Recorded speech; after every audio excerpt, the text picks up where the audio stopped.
बोले ऐसा कोई स्थान नहीं है जहां मेरा परमात्मा रहता नहीं, हर जगह पर परमात्मा है, हर जगह पर, ऐसी कोई जगह ही नहीं कि हरि व्यापक सर्वत्र समाना। व्यापक है, सर्वत्र है, अंतर तत्व सर्वत्र। मिलता कैसे है? बोले प्रेम ते प्रगट होई में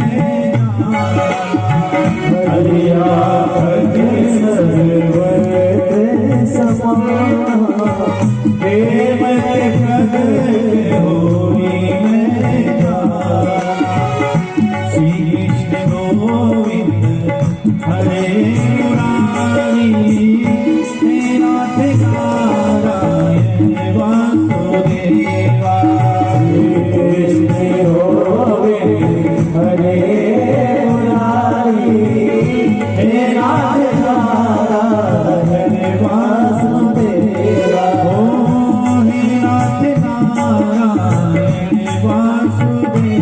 ओ हे नाथ नारायण वासुदेवा।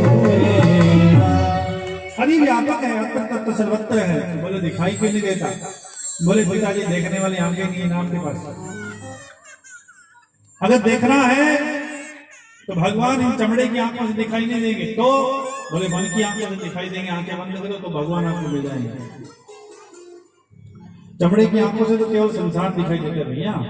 हम परमात्मा को देखना चाहें तो भगवान दिखाई नहीं देंगे इन चमड़े की आंखों से। ये तय है, तो ये हमारा मन भी जानता है और हम भी जानते हैं। हम तो अभिज्ञ हैं, हम जान करके भी अनजाने बन रहे हैं। यहाँ से कोई सालासर गया, वृंदावन गया, कोई वृंदावन गया हुआ यहाँ से 1 2 3 4 5 5.5 6 8 8 9 9 10। अच्छा वृंदावन गए आप इतनी दूर, वृंदावन जाए, सालासर जाए, कहीं भी जाए, तो भगवान बांके बिहारी के मंदिर में तो गए होंगे नहीं? बांके बिहारी मंदिर में जाकर के आपने हाथ जोड़े होंगे, ऐसे जोड़े कि नहीं जोड़े? और फिर आपने आंखें भी बंद की होंगी ठाकुर की या नहीं की? तो थे बटे दर्शन करेंगेड़ा कि आंखें बंद करेंगेड़ा?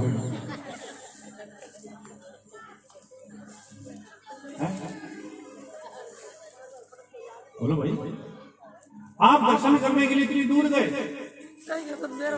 वृंदावन और मंदिर में पहुंचे, जैसे पट खुला आपने आंखें बंद कर ली। मतलब क्या हुआ?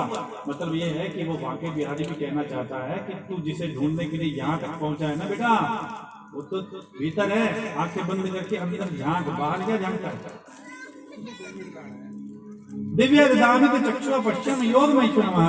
अर्जुन ने भी पूछा कि भगवान आप कहाँ मिलेंगे? बोले दिव्य ददामित चक्षुः है, दिव्य चक्षु जिसके पास होंगे मैं उसी को दिखाई दूंगा, उसी को मिलूंगा। सूरदास जन्म से अंधे थे, लेकिन भगवान उनके साथ में बातें करते थे। और भगवान को और ऐसा वृतांत आता है कि सूरदास मंदिर में जाते थे ना, तो मंदिर में जाते पुजारी को कहते ये वस्त्र ठीक नहीं डाले हैं, ये हरे रंग के वस्त्र ठीक नहीं लग रहे हैं, पीले रंग का। बोले बाबा आपको दिखता नहीं है? बोले भले ही ना दिखे कोई बात नहीं, मन की आंखें उससे देखता हूँ भाई, मेरे ठाकुर को। तो एक बार को परीक्षा लेने के लिए पट बंद करके वस्त्र डालेंगे कि आज देखते हैं। तो सूरदास एक बार तो वस्त्र डाले नहीं, पत्तों से ढक दिया। बोले आज वस्त्र डालेंगे नहीं, देखते हैं कोई ऐसा ना हो गड़बड़ हो, कहीं कोई बता देता हो। तो भीतर ही भीतर महाराज ब्राह्मणों ने विचार किया, पुजारी ने, तो पत्तों से ढक दिया, वस्त्र डाले नहीं। और जैसे सूरदास जी गए, बोले देखो मेरे लिए कितना महंगी है वो, आज कपड़ा मिले ही तो नहीं है कि नहीं? पत्तों का हमको लगा तब माने तो दृष्टि हो तो सूरदास जैसे मन में देखो, बाहर कोई कुछ नहीं है, बाहर कुछ नहीं, भीतर ही। एक जगह में मेरे को किसी ने जलपान के लिए घर पे बुलाया, बोला हमारा जलपान के लिए आना। मैंने कहा ठीक है आ जाएंगे भैया, भगवान का परम भक्त। कई बार आया बुलाने के लिए, तो एक दिन मैं चल ही पड़ा, चलो। अब जैसे गए तो घर में वो चाय पीने के लिए बुलाया, तो आमने सामने में बैठे थे। गांव की बात है, चार पाई इधर लगी इधर, तो आमने सामने बैठे, चाय आ गई। और जैसे चाय आई तो पीने लगे। अब उसके हाथ में, गाँव में जाकर बाटी में चाय पीते हैं, शहरों में तो कप में पीते हैं, बाटी में पीते हैं। तो बाटी हाथ में उसके, और वो आंखें बंद की उसने, और ऐसे करके ना, वो भक्त था भगवान का, अब वो बोले जा रहा है मनी मन के अंदर, और ऐसे ऐसे किया जा रहा। सामने मैं बैठा था, और वो जैसे ऐसे छींटा लगाए, वो सामने मेरे ऊपर आ गया, फिर छींटा लगा, फिर मेरे ऊपर आ गया। एक बार, दो बार, मैंने कहा एक बार गलती से हो गया, दूसरी बार, तीसरी बार, चौथी बार, पांचवी बार, और लगाता ही जाए ऐसे करके। कई लोग देख रहे ना आपने ऐसे करके, वो लगा रहा। मैं क्या कमाल हो गई, तो मैंने उसको कहा, ओ भाई भले मानस, चाय पिलाने के लिए तुम्हें बुलाया कि नहाने के लिए? ये किया। वो आगे बोले, ओ महाराज गलती हो गई, गलती हो गई। मैंने कहा ये क्या किया जा रहा है? बोले महाराज भगवान को भोग लगाना था, इसलिए पता नहीं चला। मैंने कहा बोले भगवान को भोग कहाँ है? भगवान सामने तो मुँह बैठे हूँ, कमाल किया जा रहा है। बोले महाराज नहीं नहीं, वो भगवान ने आपको भोग ये लगवाने, जन वो मन ध्यान को नहीं दो। मैं क्या भगवान है कहाँ, मुझे बता तो सही। तो बाहर ऐसे किया जा रहा है, भगवान को भोग लगाना तेरे को? बोले हाँ महाराज भगवान ने थे, बता तो भोग क्यों लगाए जाए? मैं क्या, अगर भोग लगाओ है नहीं तो माँ टेक ए भगवान बाहर बाबू बेटे है, वो तो भीतर बैठा है, माँ टेको, ठाकुर को भोग लगाना। बोली भक्त और भगवान की, गौ मात की।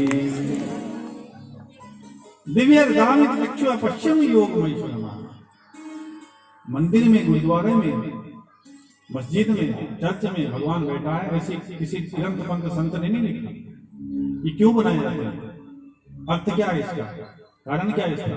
कारण ये है कि हम घर में तो भगवान का भजन कर नहीं पाते, गृहस्थ जीवन के अंदर हम लोग इतने डूबे रहते हैं कि हमें समय नहीं मिलता। इसलिए एक ये बहाना बना दिया कि आप लोग यहाँ आए और आकर के भगवान की मूर्ति अपने सामने रख दी और भगवान के सन्मुख बैठ करके महाराज भगवान का भजन करें, एकांत में बैठे। इसलिए मंदिर बनाए जाते हैं। बल्कि मंदिर के अंदर भगवान ऐसा किसी ने नहीं लिखा। भगवान तो हर कण में है, हर जीव में है। ईश्वर सर्वभूतानां हृदय अर्जुन तिष्ठति, स्पष्ट रूप से भगवान श्री कृष्ण ने गीता में लिख दिया, हे अर्जुन ईश्वर सर्वभूतानां, मैं सभी जगह हूं। देखना है तो हृदय में, अर्जुन तिष्ठति, देखना है तो हृदय में देखना। मिलूंगा कैसे? किस प्रकार से मिलूंगा? बोले जब तक विकार होंगे ना भीतर, तब तक नहीं मिलूंगा। और जैसे विकार निकल जाएंगे तो मैं उसको प्रेम से, भाव से, मन से मिलूंगा। भगवान श्री राम जी ने नारद जी को कहा, नारद जी ने पूछा कि प्रभु आप कहाँ मिलेंगे, कैसे मिलते हैं? तो भगवान क्या कहते हैं? हो निर्मल मन जन सो मोहि पावा, निर्मल मन जन सो मोहि पावा, मोहि कपट छल छित न भावा, निर्मल मन जन सो मोहि पावा, मोहि कपट छल छित न भावा। बोलो राम राम राम सीता राम राम राम, राजा राम राम राम सीता राम राम राम। बोलो राम राम राम, बोलो राम राम राम सीता राम राम, बोलो राम राम। निर्मल मन जन सो मोहि पावा, मोहि कपट छल छित न पावा। जिसका मन निर्मल होता है, मन कपट, काम, क्रोध, लोभ, मोह, मत्सर से परे होता है, मन शुद्ध होता है, मैं उसी को प्राप्त होता हूँ, दूसरे को नहीं। पानी के अंदर अगर आपको अपनी शक्ल देखनी है, अपना चेहरा देखना है, तो दो शब्द होनी चाहिए। कौन सी? एक तो पानी गंदा नहीं होना चाहिए, दूसरा पानी चलायमान नहीं होना चाहिए। पानी गंदा हुआ तो भी आपको अपना चेहरा नहीं दिखेगा, पानी चलता हुआ हो तो भी आपको अपना चेहरा दिखाई नहीं देगा। भगवान को देखना है, अपना चेहरा देखना है, तो वो ठहरा हुआ होना चाहिए पानी, और पानी बिल्कुल साफ होना चाहिए। तो पानी साफ होगा और ठहरा हुआ होगा तो आपको अपना चेहरा नजर आ जाएगा। अन्यथा कितना ही जोर लगाओ, आपको गंदे पानी में अपना चेहरा ठीक ढंग से नजर नहीं आएगा। इसी प्रकार भगवान को अगर आपको देखना है तो आपकी बुद्धि मन चलायमान नहीं होना चाहिए और बुद्धि नीट एंड क्लीन होनी चाहिए, शुद्ध होनी चाहिए। तो कहीं जाने की जरूरत नहीं, भगवान आपको भीतर ही दिखाई देते हैं। एक बात बताओ माता, आप रोज अपने घर में झाड़ू लगाती कि नहीं लगाती? संडे की छुट्टी करती है? नहीं, संडे की कोई छुट्टी नहीं। बच्चों को छुट्टी हो जाती है लेकिन माताओं की काम की कोई छुट्टी नहीं होती। धन्य है आप लोग। बच्चों की पढ़ाई की 1 महीना छुट्टी हो गई, 15 दिन छुट्टी हो गई, ऑफिस के अंदर संडे की छुट्टी हो गई, लेकिन कोरोना काल के अंदर सभी की छुट्टी हो गई थी, लेकिन माताओं बहनों का काम और भी ज्यादा बढ़ गया। या नहीं बढ़ा? एक बार इनके लिए ताली लगाओ जी।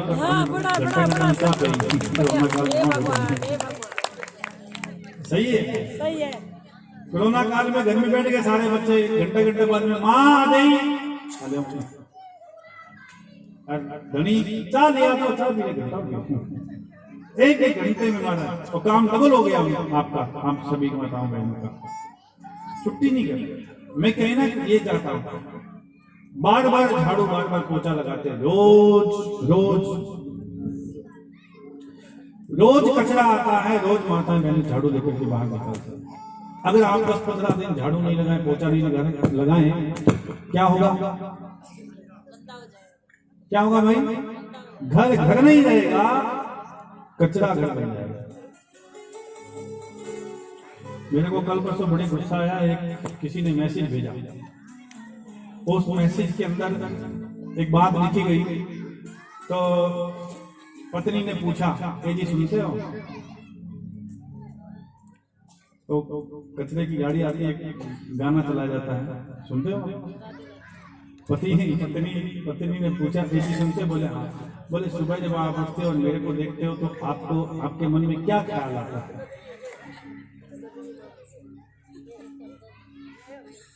तो उसने कहा सच बताओ। बोले क्या? बोले गाड़ी वाला आया, घर से कचरा निकल।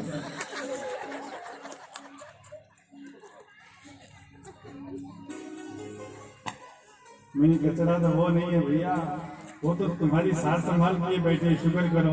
कचरा तो तुम लोग कर रहे हो। गाड़ी वाले तो पत्नी अर्धांगिनी कचरा थोड़ी ना, तो देवी है, गृहिणी ग्रह मुच्यते। अगर वो ना हो तो घर नहीं कहलाता। गृहिणी है तो ग्रह है, अगर गृहिणी नहीं घर भी नहीं। जिस घर में स्त्री नहीं होती, बिन कही जाए छड़ांगो ले लो। स्त्री से ही घर बनता है। अच्छा, रोज झाड़ू निकालती हैं, रोज कचरा आता है, रोज झाड़ू निकालते हैं। 10-15 दिन नहीं निकाले तो घर नहीं जाएगा, कचरा बन जाएगा। समझ में आ रही है आप सभी को? अब ये विचार करें थोड़ा सा, इसी प्रकार से रोज हमारी बुद्धि में, हमारे मन में कचरा आता है। काम, क्रोध, लोभ, मोह, मत्सर, ईर्ष्या, द्वेष इत्यादि, निंदा का रोज कचरा आ रहा है। और अगर भजन रूपी झाड़ू रोज लगाते हैं तो आपका मन निर्मल रहे, बुद्धि शुद्ध रहे, तो आपको कहीं जाने की आवश्यकता नहीं। आपके भीतर से ही भगवान प्रकट हो जाएंगे, कहीं जाना नहीं पड़ेगा, कहीं जाना। अच्छा, भोजन करते हैं तो डकार अंदर से आता है कि बाहर से आता है? सुनिए, बार ना तो भीतर से आता है। भोजन कर लिया तो डकार अंदर से आता है। उसी प्रकार भगवान जब प्रकट होंगे ना, भीतर से होंगे, बाहर से नहीं। कहीं आप विचार करें बाहर से हम करेंगे, नहीं, ऐसा नहीं। मंदिर गुरुद्वारा तो ये सब बनाए गए हैं, बहाना है। वहां जाकर के बैठे हम 10 मिनट के लिए, आधा घंटे के लिए, बहाने से वहां जाएं तो भगवान का भजन करें। बल्कि हर जगह परमात्मा है।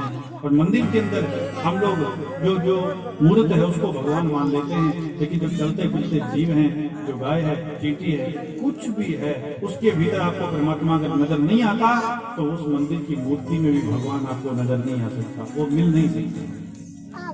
ठाकुर को तो लगते हैं 56 भोग, लेकिन बाहर द्वार पर बैठे भिखारी बेचारे 2 रोटी के लिए मर जाते हैं लोग। सवा मनी भी करा गया तो पहले डिब्बा पैक करा लिया, आप इन्हें आपने रिश्तेदार में भेजना है और सवा मनी को वो भेजने आवश्यकता उनको ज्यादा थी या बाहर जो बैठे हुए भिक्षुक थे उनको ज्यादा थी? बोलो। बाहर वालों को थी, लेकिन हम लोगों ने दिया क्यों? भाई कहानी बनी है। बोली बाल कृष्ण लाल की जय, गौ मात की जय। नाथ प्रहलाद ने कहा कि हरि व्यापक सर्वत्र समाना, प्रेम के प्रकट हो ही में जाना। प्रेम से भगवान प्रकट हो जाते हैं। बोले अच्छा, हर जगह पर तुम्हारा परमात्मा है? बोले हाँ। तो ये जो खंबा है, इस खंबे के अंदर भी तेरा भगवान है? बोले हाँ, इसमें भी मेरा भगवान है। दृढ़ विश्वास था कि भगवान तो हर जगह है। इस खंबे में भी परमात्मा है। तो सैनिकों से कहा कि इसे तपा करके लाल कर लो और आज इसी के साथ में इसको बांधूंगा और मारूंगा। तपा करके जब लाल कर लिया और भड़कने लगा वो खंबा, उसके साथ में प्रहलाद को बांधने के लिए जब चले तो प्रहलाद आज थोड़ा सा डर गया, भयभीत हो गया। भगवान ने सोचा कि मेरा भक्त थोड़ा घबरा गया है, तो एक चींटी का रूप बना करके भगवान उस खंबे के ऊपर चलने लगे। जब चींटी का रूप बना करके खंबे पर चलने लगे तो प्रहलाद ने सोचा कोई और नहीं है, भगता हुआ खंबा, इसमें चींटी कैसे चल सकती है? ये तो मेरे ठाकुर ही हैं, मेरे भगवान ही हैं। हाथ छुड़ा करके महाराज जाकर के खंबे को गले से लगा लिया और प्रहलाद का जब कुछ नहीं बिगड़ा, देवता पुष्प वर्षा करके बाजी गाड़ी बजाते जय जयकार करते हैं।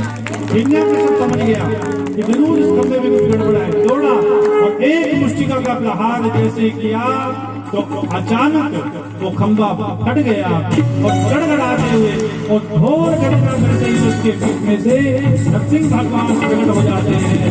बोलिए नरसिंह भगवान की। एक मुष्टिका का प्रहार किया तो महाराज वहीं के वहीं मूर्छित अवस्था के अंदर हिरण्याकश्यप गिर गया। भगवान उसे घसीटते हुए ड्योढ़ी में लेके आए, ड्योढ़ी में लाकर के उसे उठाया और अपने गोद में रख लिया। मूर्छा हटी, भगवान घोर गर्जना कर रहे थे। मूर्छा हटते ही क्या देखा, भगवान को निहारा। भगवान कहते चिंता मत कर, अभी नहीं मारूंगा, पहले तू तेरे वरदान मिल ले। तू कहीं कहे कि ब्रह्मा जी झूठे, उनके वरदान झूठे। तूने कहा था घर के अंदर नहीं मरूं, बाहर नहीं मरूं, अभी घर के अंदर है कि बाहर है? अब ड्योढ़ी में ना तो अंदर माना जाए ना बाहर माना जाए। तूने कहा था ऊपर नहीं मरूं, नीचे नहीं मरूं, अभी ऊपर है कि नीचे है? बोले ना मैं ऊपर हूँ ना मैं नीचे हूँ, मैं तो आपकी गोद में हूँ। तूने कहा था दिन में नहीं मरूं, रात में नहीं मरूं, अभी दिन है कि रात है? संध्या काल का समय था, न दिन माना जाए न रात माना जाए। बोले ना दिन है ना रात है, संध्या है। तूने कहा था जल जल थल चल नचल नाना, जल में थल में आकाश में पताल में रहने वाले कीट पतंग पशु पक्षी दैत्य दानव मानव किसी से भी मेरी मृत्यु ना हो। तू बता सकता है मैं कौन हूँ? जल में रहने वाला हूँ, थल में रहने वाला हूँ, आकाश में रहता हूँ, कहाँ रहता हूँ मैं? तुझे पता है मेरा स्थान? बोले नहीं पता। तो जलचर प्राणी हूँ? बोले नहीं। थलचर प्राणी हूँ? ये पता है? बोले नहीं पता। तूने कहा था दैत्य दानव मानव से मृत्यु ना हो, मैं को दैत्य हूँ? बोले नहीं। दानव हूँ? बोले नहीं। मानव हूँ? बोले नहीं। पशु हूँ? बोले नहीं। जानवर हूँ? बोले नहीं। तो क्या हूँ मैं? बोले कि महाराज आप तो 50-50 हैं। आधा शरीर तो नर का और आधा सिंह का, ना पूरा नर कहा जा सके ना सिंह कहा जा सके, ना पूरा जानवर ना पूरा मानव। उसी क्षण भगवान को क्रोध आया तो क्रोध में आकर के बड़े बड़े नाखून दे कहा, तूने कहा था अस्त्र शस्त्र से मेरी मृत्यु ना हो, ये देख मेरे पास कोई अस्त्र शस्त्र है?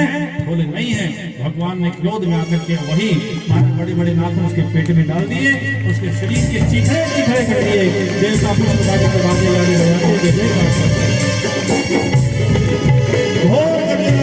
भगवान धगत धगत धगत चारों ओर प्रकट होने लगी। सभी के सभी देवी देवता घबरा गए। महाराज सभी के सभी भगवान की स्तुति करने लगे, लेकिन भगवान का क्रोध शांत नहीं हुआ। भगवान ने उठा करके नीचे पटक दिया। लुढ़कता हुआ महाराज देख और उसके शरीर से ज्योति निकली जो भगवान के श्री चरणों में समा गई। देवता पुष्प बसा करके भराते का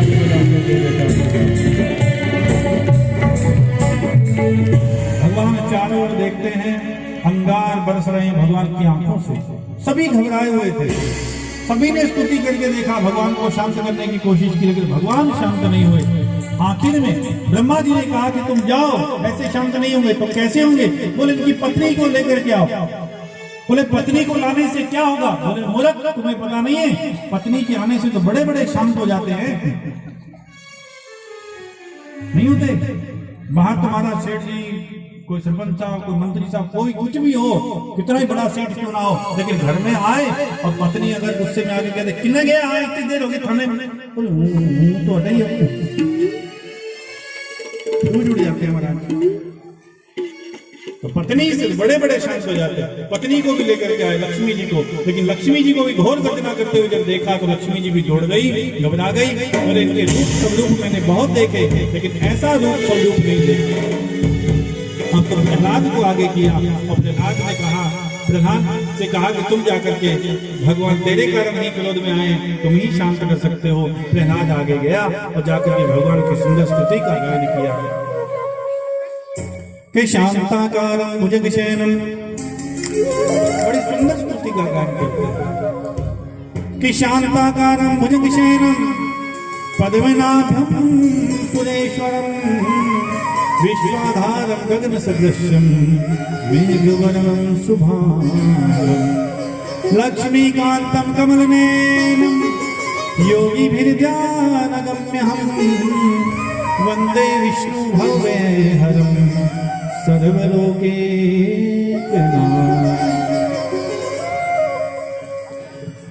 जैसे ही कहा, सुंदर स्तुति का गायन किया, भगवान का क्रोध शांत हो गया। भगवान ने प्रहलाद को उठाकर के गोद में रख लिया। बालों को सहलाते हुए भगवान निहारते हैं प्रहलाद को, और निहारते निहारते आंखों में से आंसू आ जाते हैं। भगवान कहते हैं क्षमा करना पुत्र, मुझे आने में जरा देरी हो गई।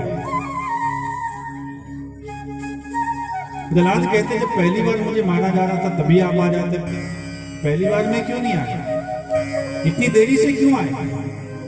भगवान कहते हैं दो बातें मैं बताना चाहता था दुनिया को। क्या?